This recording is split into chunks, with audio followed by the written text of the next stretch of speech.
1945년 8월 6일 미국의 대통령 해리 트루먼의 명령으로 일본 히로시마에 원자폭탄 리틀보이가 투하가 되게 됩니다.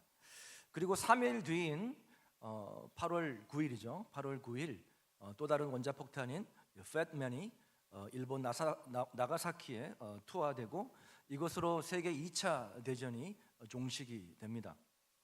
폭탄이 떨어진 당일날 히로시마에서는 약 한 8만 명 이상, 그리고 나가사키에는 4만에서 7만 명 이상이 그날 당일날 즉사했고, 이후 섬강 이 화상과 또 후폭풍, 합병증으로 인해서 70만 명 넘게 죽었습니다.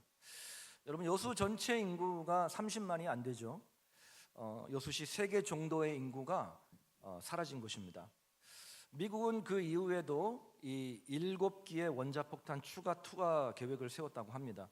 그러나 이 두 기의 원자폭탄이 떨어진 이후에 일본은 무조건 항복을 선언하게 된 것이죠. 이 2기의 원자폭탄이 일본에 떨어지기 전에 미국은 6개월간 일본의 약 한 67개 도시에 집중 포격을 수차례로 하면서 무조건 항복을 요구했지만 일본은 끝까지 거절했습니다. 그 결과로 전해진 이 최후의 경고 메시지가 바로 리틀보이와 패트맨이라고 하는 이 원자폭탄이었습니다. 일본은 6개월간의 지속적인 항복 요구를 무시함으로써 70만 명이나 되는 무고한 목숨을 잃었던 것이죠. 마태복음 21장을 보면 포도원 농부 비유가 나오는데요. 한 집 주인이 포도원을 농부들에게 맡겨놓고 타국으로 떠나게 됩니다.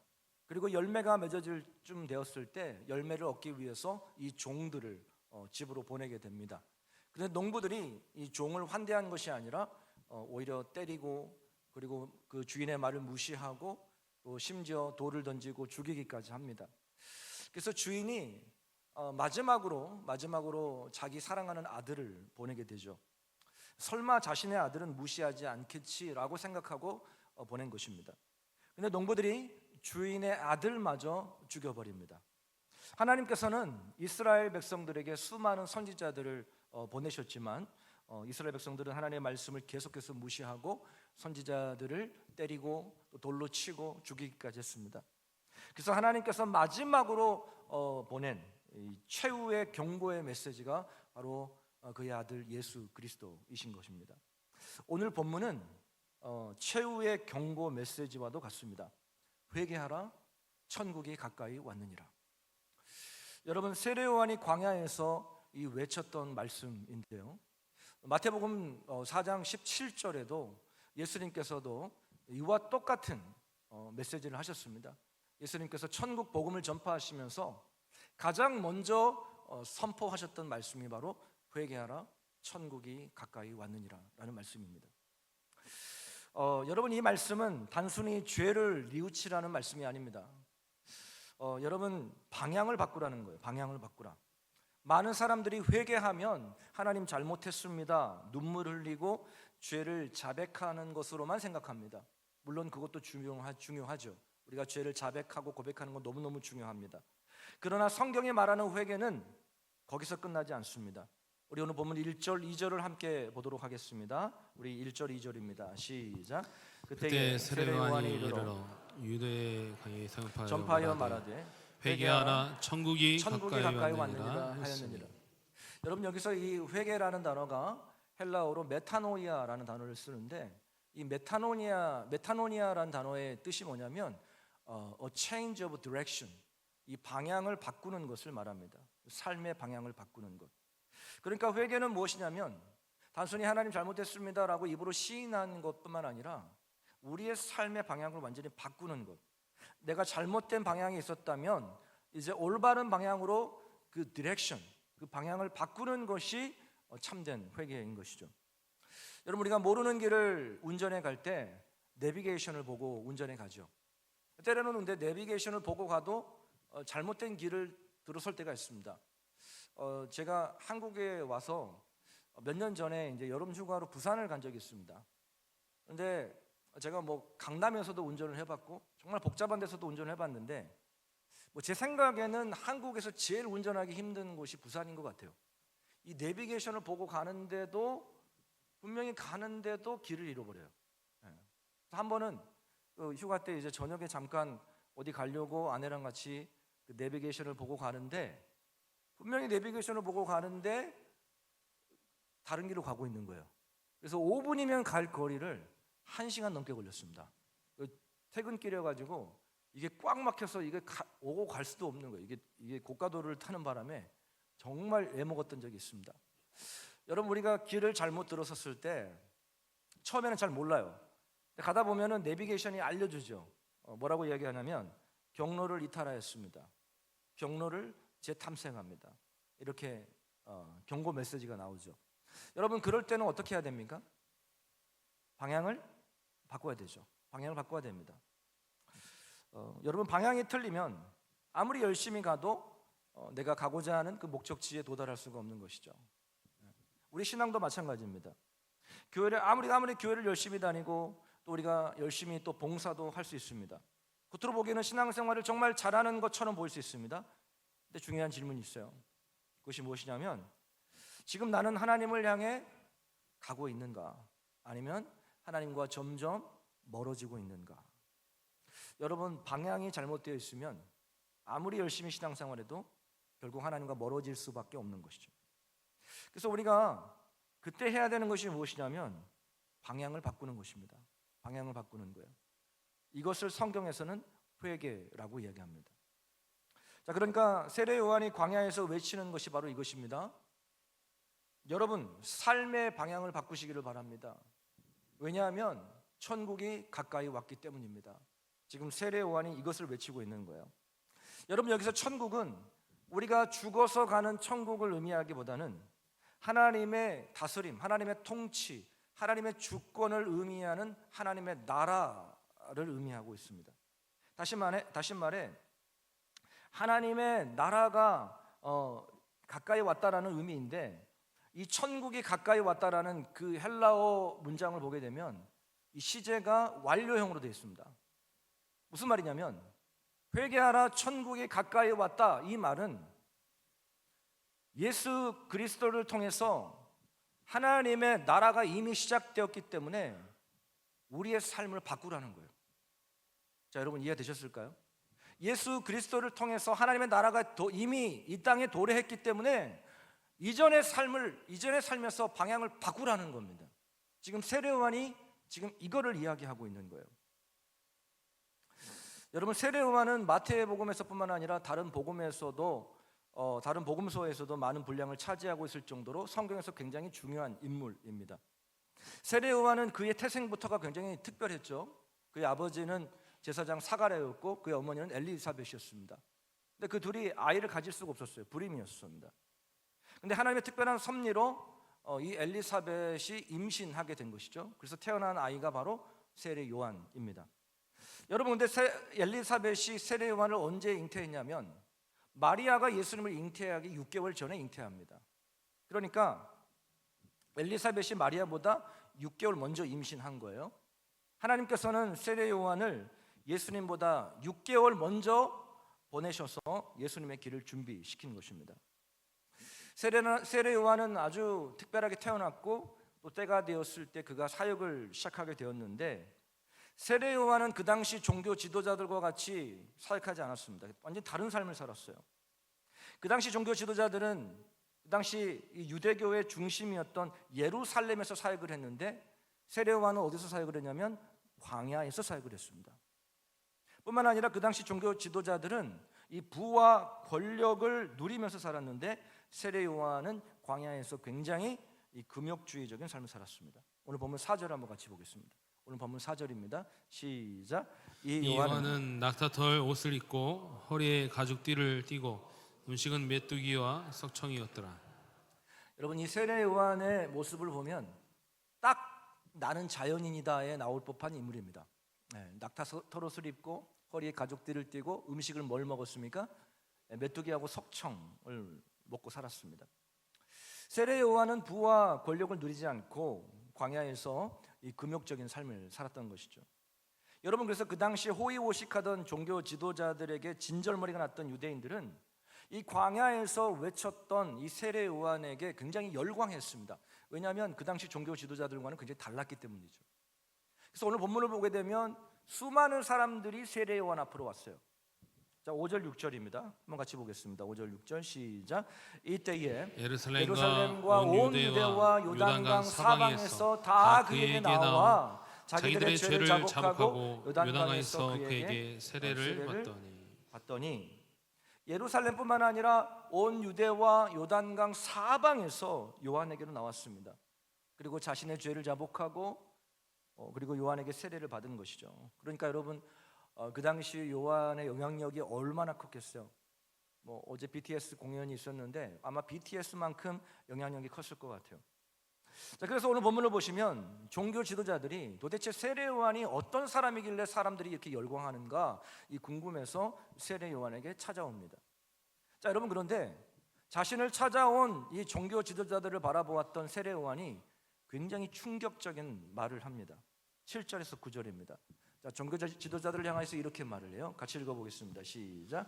요한이 많은 바리새인들과 사두개인들이 세례 베푸는 대로 오는 것을 보고 이르되 독사의 자식들아, 누가 너희를 가르쳐 임박한 진노를 피하라 하더냐.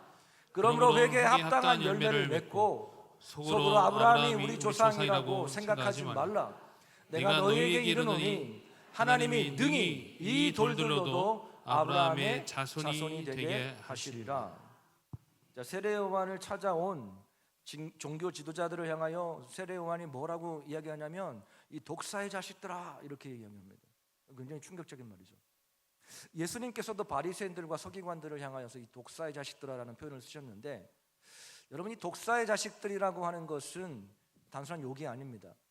여러분, 성경에서 뱀과 독사는 뭘 상징하냐면 거짓과 속임수, 사탄을 의미하죠. 그러니까 겉으로는 율법을 지키고 경건한 것처럼 보이지만 속은 거짓과 속임수로 악으로 가득한 그런 외식적인 그런 영적인 상태를 말하는 것이죠. 그래서 세례 요한이 이 독사의 자식들아라고 하면서 이어서 뭐라고 이야기하냐면 회개에 합당한 열매를 맺고 너희 속으로 아브라함이 우리 조상이다라고 생각하지 말라 이렇게 이야기합니다. 여러분, 그 당시 유대인들은 선민 의식을 가지고 있었어요. 아브라함이 우리의 조상이다. 하나님 우리를 택하셨다. 우리는 율법을 지킨다. 자, 그러니까 저들이 무슨 생각을 했을까요? 우리는 괜찮다라는 거죠. 우리는 심판을 받지 않는다. 이렇게 생각을 하고 있었던 것입니다. 오늘날 같으면 이런 거예요. 나 교회 열심히 다니는데, 나 직분도 받았는데. 여러분, 근데 세례 요한이 뭐라고 이야기하냐면 그런 거 다 소용없다라는 거예요. 그거 다 소용없다라는 거예요. 그러면서 세례 요한이 더 충격적인 말을 하는데 10절 한번 같이 볼까요? 10절 말씀 시작. 이미 도끼가 나무 뿌리에 놓였으니 좋은 열매를 맺지 않은 나무마다 찍혀 불에 던져지리라. 여러분, 이 장면을 한번 생각해 보세요. 지금 도끼가 어디에 놓여 있어요? 나무 뿌리에 놓여 있습니다. 나무의 뿌리에 놓여 있어요. 여러분, 뿌리에 놓였다라고 말하고 있는 것은 지금 당장이라도 찍을 준비가 됐다라는 거예요. 하나님의 심판이 목전에 있다라는 것입니다. 바로 목전에 있다라는 거예요. 그러니까 지금 뭐 하라는 겁니까? 회개하라는 거예요. 지금 방향을 바꾸라는 것입니다. 왜냐하면 좋은 열매를 맺지 않은 나무마다 찍혀서 불에 던져지기 때문이다라는 것입니다. 여러분, 열매 없는 신앙은 결국은 심판을 받게 된다라는 거예요. 여러분, 나무는 무엇으로 평가를 받습니까? 예, 여러분, 겉모습으로 ips하기로 평가를 받습니까? 아닙니다. 열매로 평가를 받습니다. 여러분, 우리의 신앙도 마찬가지예요. 여러분, 우리 신앙도 마찬가지입니다. 교회 다니는 것으로 평가되지 않습니다. 직분으로 평가되지 않아요. 여러분, 우리의 말로 평가되지 않습니다. 여러분, 무엇으로 평가됩니까? 우리의 삶의 열매로 평가됩니다. 그래서 세례 요한이 외치는 것이 그거예요. 회개에 합당한 열매를 맺으라는 거예요. 회개에 합당한 열매를 맺으라. 자, 그러면 회개에 합당한 열매를 맺는 것이 무엇일까요? 어떻게 해야지 회개에 합당한 열매를 맺는 것일까요? 오늘 본문과 같은 사건을 기록하고 있는 누가복음 3장을 보면 사람들이 세례 요한이 외치는 이 회개하라라는 그 메시지를 듣고 그러면 우리가 어떻게 해야 합니까? 라고 질문을 합니다. 우리가 어떻게 회개해야 합니까? 라고 질문하는 것이죠. 자, 그때 세례 요한이 이렇게 답변을 합니다. 성경은 이렇게 이야기합니다. 자, 누가복음 3장 10절에서 13절 한번 읽어보겠습니다. 자, 시작. 우리가 물어 이르되 그러면 우리가 무엇을 하리까? 대답하여 이르되 옷 두 벌 있는 자는 옷 없는 자에게 나눠줄 것이요 먹을 것이 있는 자도 그렇게 할 것이니라 하고 세리들도 세례를 받고자 하여 와서 이르되 선생이여 우리는 무엇을 하리까? 이르되 부가 된 것 외에는 거두지 말라. 여러분, 여기서 회개가 뭔지를 말씀해 주고 있죠. 회개에 합당한 열매가 뭔지를 말씀해 주고 있습니다. 여러분, 회개는 감정이 아니라 삶의 변화라는 것입니다.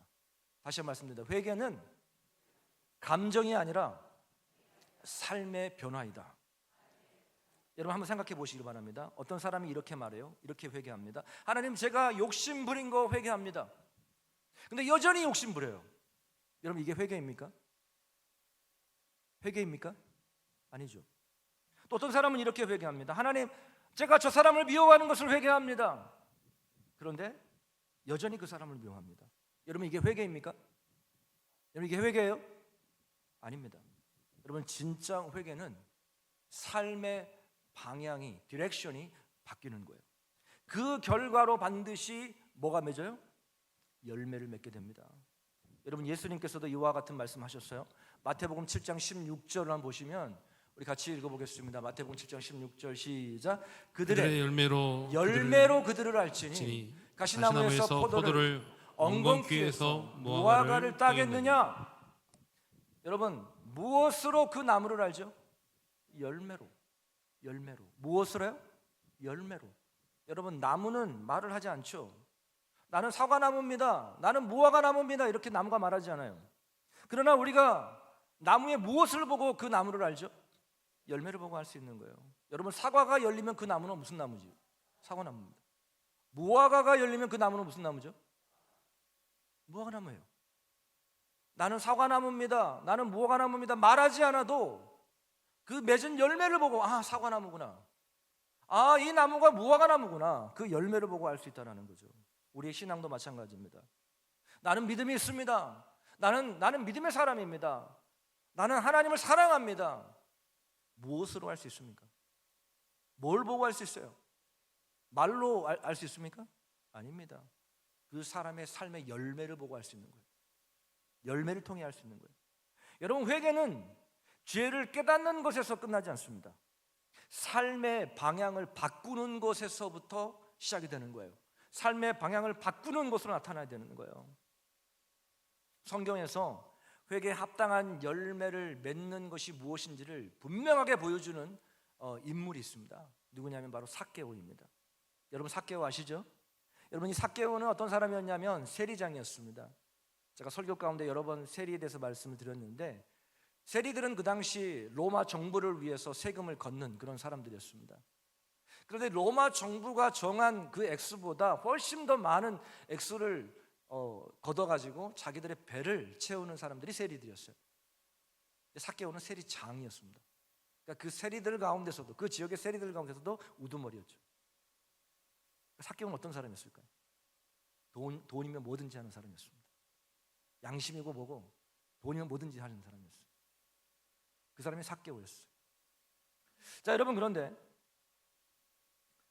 어느 날 예수님께서 그 마을에 들어오신다라는 걸 알게 됐어요. 예수님이 지나가신다는 소식을 듣게 됩니다. 그리고 성경은 이렇게 이야기해요. 누가복음 19장 2절을 보시면 함께 읽어보겠습니다. 시작. 삭개오가 예수께서 어떠한 사람인가요? 보고자 하되. 삭개오는 그 안에 갈망이 있었던 것 같아요. 갈급함이 있었던 것 같아요. 돈으로는 채울 수 없는. 그는 뭐 세상적으로 봤을 때는 성공한 사람이었죠. 돈이 많은 사람이었으니까요. 그런데 그 많은 돈도 그 공허함을 채울 수가 없었던 거예요. 그래서 예수님을 만나고 싶어 했던 거죠. 그런데 삭개오에게는 치명적인 한 가지 컴플렉스, 약점이 하나 있었습니다. 뭘까요? 키가 작은 거예요. 키가. 그래가지고 정말 수많은 사람들이 예수님 막 몰려 있는데 예수를 너무 보고 싶은데 키가 작아서 볼 수가 없는 거예요. 그래서 삭개오가 어떻게 하죠?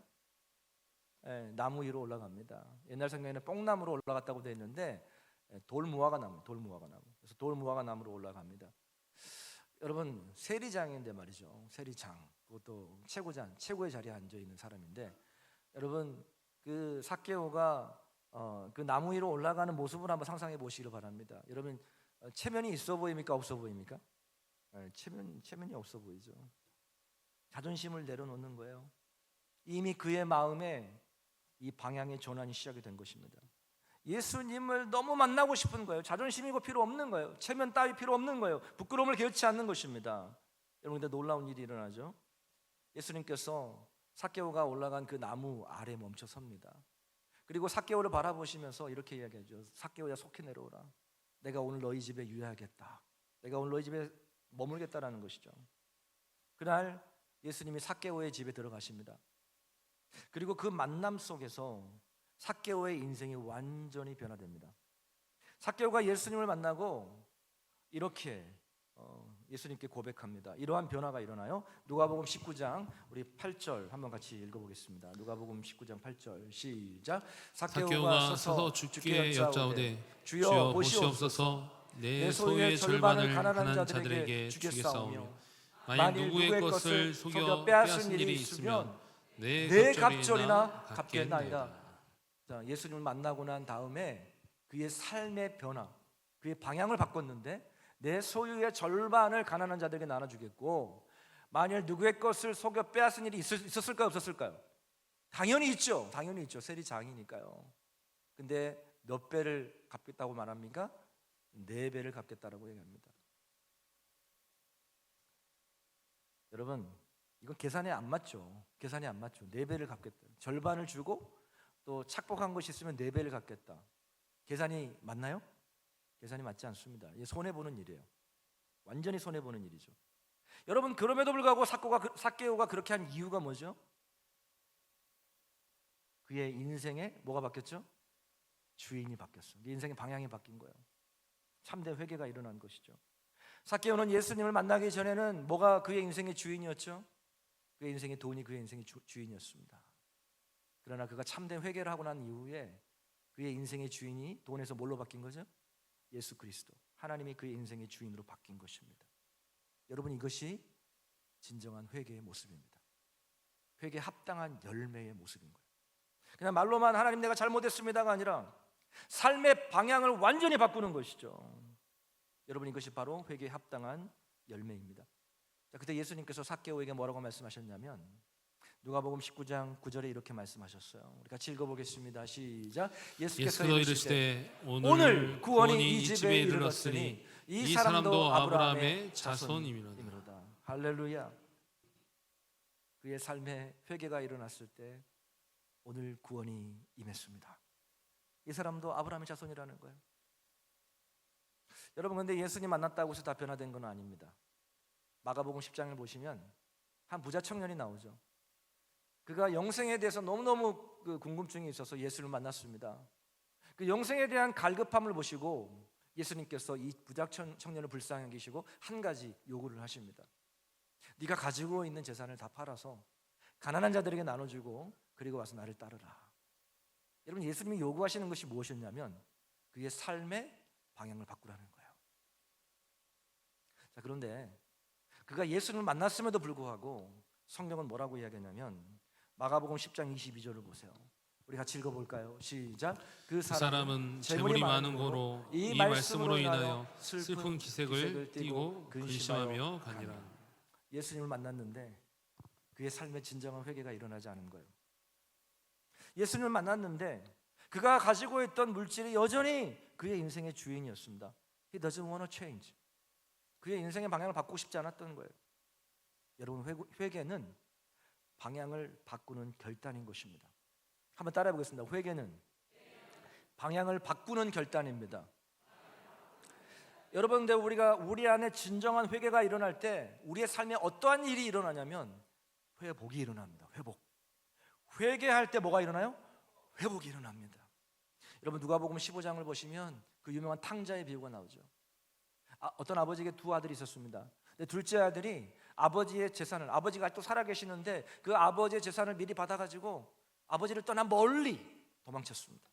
그리고 자기가 원하는 대로, 자기가 살고 싶은 대로, 정말 욕심대로 그렇게 살았어요. 허랑방탕하게. 그 길이 망하는 길이라는 것을 그 아들은 몰랐죠.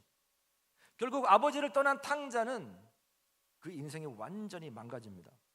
어느 집에 들어가 종살이를 하게 되는데 나중에는 정말 돼지를 치는 일까지 하게 됩니다. 여러분, 이방 나라의, 유대인이 이방 나라의 종이 되었다는 것도 정말 수치스러운데 돼지 치는 일을 했다. 그 정말 부끄러운 일이에요. 왜냐하면 유대인들은 돼지를 부정한 짐승으로 생각합니다.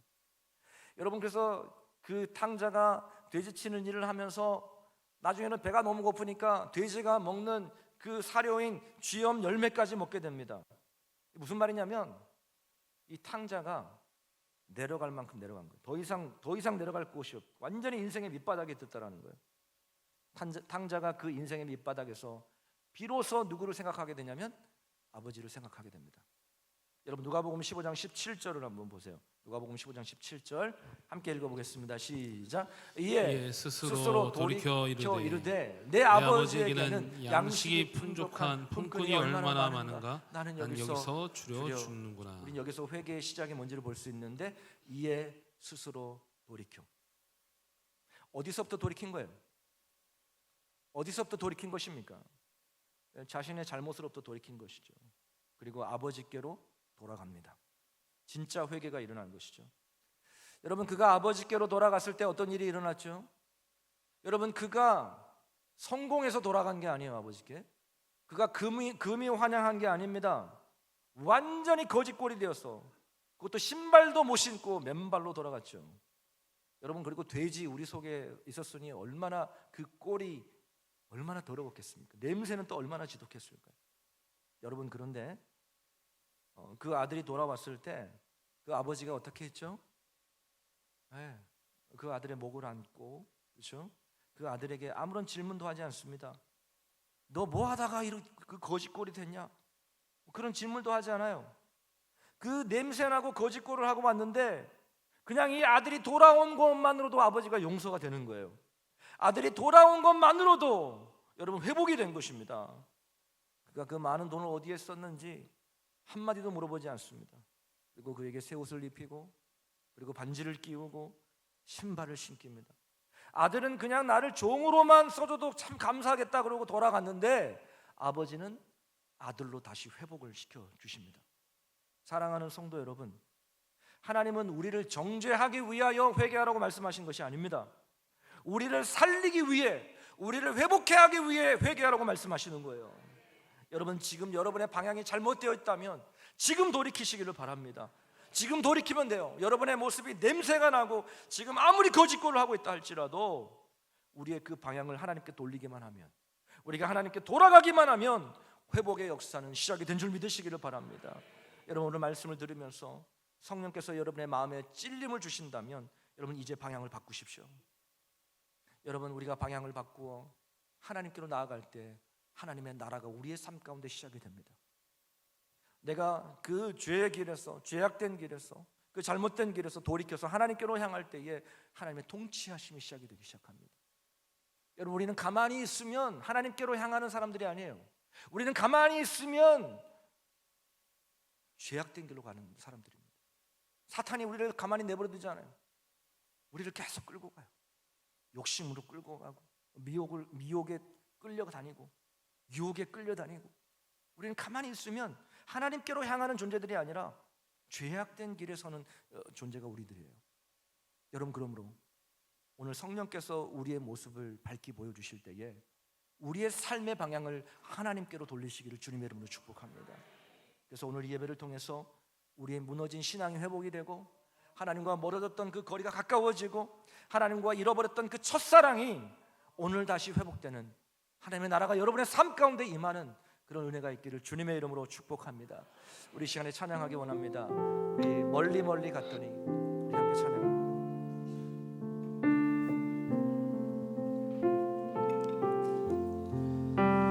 멀리 멀리 갔더니 처량하고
받더니 절하하고 고나며 슬프고도 외로워 정처없이 다니니 예수 예수 내 주여 지금 내게 오셔서 떠나가지 마시고 떠나가지 마시고 길이 함께 하소서 예수 예수 내 주여 지금 내게 오셔서 떠나가지 마시고 길이 함께 하소서 예수 예수 내 주여 지금 내게 오셔서 떠나가지 마시고 길이 함께 하소서. 우리 함께 이 시간에 기도하기 원합니다. 여러분, 우리는 가만히 내버려 두면 하나님을 기뻐하는 일보다는 육신의 일을 따르는 자들입니다. 오늘 이 시간 성령께서 어떤 부분에 있어서 우리의 마음에 터치하실 때에 이 시간에 참된 회개가 일어나기 원합니다. 내가 혹시 하나님과 지금 멀어지고 있다면 다시금 그 길에서 떠나 방향을 돌이키는 것, 여러분, 그것이 바로 참된 회개입니다. 여러분, 참된 회개가 있지 않고서는 열매가 없습니다. 하나님께서 우리를 보시는 것은 열매예요. 삶의 열매입니다. 내가 입술로만 주여 주여 하는 것이 아니고 우리의 삶의 열매를 통해서 믿지 않는 자들이 하나님의 자녀인 것을 알게 되는 것입니다. 오늘 이 시간 기도할 때에 하나님 돌이키기를 원합니다. 하나님이 싫어하시는 그 자리에서 돌이키기를 원합니다. 그래서 이제는 하나님과 더 가까워지게 하시고 하나님 내 삶의 열매가 풍성히 회개에 합당한 열매를 맺게 하여 주시옵소서.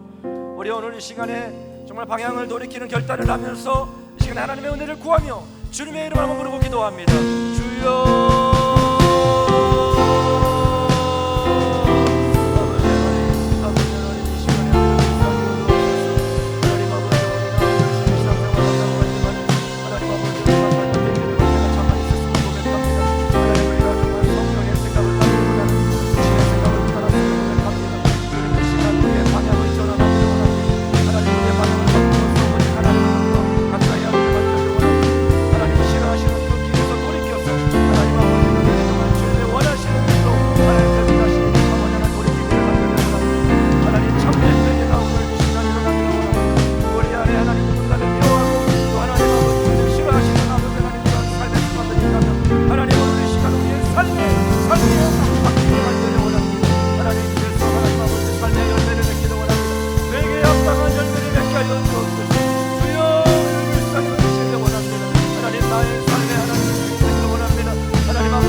좋으신 우리 하나님 아버지 감사합니다.